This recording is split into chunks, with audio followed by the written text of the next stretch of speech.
Hi, welcome to greater learn. இன்னைக்கு திருநெல்வேலியிலிருந்து join பண்ண ஒரு ஸ்டூடெண்ட்டோட ஃபீட்பேக் தான் பார்க்க போறோம். திருநெல்வேலியிலிருந்து சுப்புலட்சுமி அப்படிங்கிற ஸ்டூடெண்ட் நம்ம கிளாஸ்க்கு என்கொயரி பண்ணியிருந்தாங்க. அவங்களுக்கான டீட்டெயில்ஸ் எல்லாமே நம்ம ஷேர் பண்ணியிருந்தோம். கோர்ஸ் டீட்டெயில்ஸ் பார்த்தவங்க அட்மிஷன் க்ளோஸ் பண்ணாங்க. கிளாஸ் ஸ்டார்ட் ஆனதுக்கப்புறம் அவங்க கிளாஸ்ல எப்படி அட்டெண்ட் பண்ணாங்க, அவங்களோட ஃபீட்பேக் என்ன, ஸோ அப்படிங்கிறத தான் இந்த வீடியோல நம்ம பார்க்க போறோம்.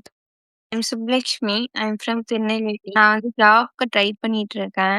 கம்யூனிகேஷன் ஸ்கில் மட்டும் நல்லா இம்ப்ரூவ் பண்ண சொல்லியிருக்காங்க. அதுக்காக நான் வந்து சர்ச் பண்ணேன் கிளாஸஸ். எல்லாமே கிளாஸஸ் பேஸ்டா இருந்துச்சு. இவங்க தான் ஸ்பீக்கிங் ட்ரெய்னிங் அதிகமா குடுக்குற மாரி எனக்கு தெரிஞ்சுச்சு.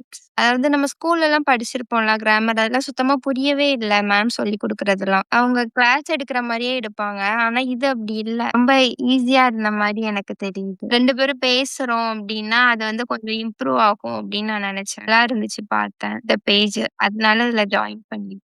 நான் வந்து சும்மா காமனா தான் அண்ட் லாம் போடுவேன். இந்த மாரி எனக்கு டீட்டெயிலாலாம் தெரியாது. அதாவது ஆர்டிக்கல் இப்படிலாம் தெரியாது. இதான் தெரிஞ்சுக்கிட்டேன். மேபி போக போக நெறைய கத்துக்கிடுவேன். அதனால சீக்கிரமா கான்ஃபிடென்ட்டா பேசிருவேன்னு நெனைக்கிறேன். Thank you so sir. இதே மாரி நீங்களும் சிம்பிளா, ஈஸியா இங்கிலீஷ் கத்துக்கணும்னு நினைச்சீங்க அப்படின்னா, ஸ்க்ரீன்ல தெரியிற இந்த நம்பருக்கு ஹாய்ன்னு ஒரு மெசேஜ் பண்ணுங்க. உங்களோட ஸ்பீக்கிங் பிராக்டிஸ இன்னையிலிருந்து ஸ்டார்ட் பண்ணுங்க.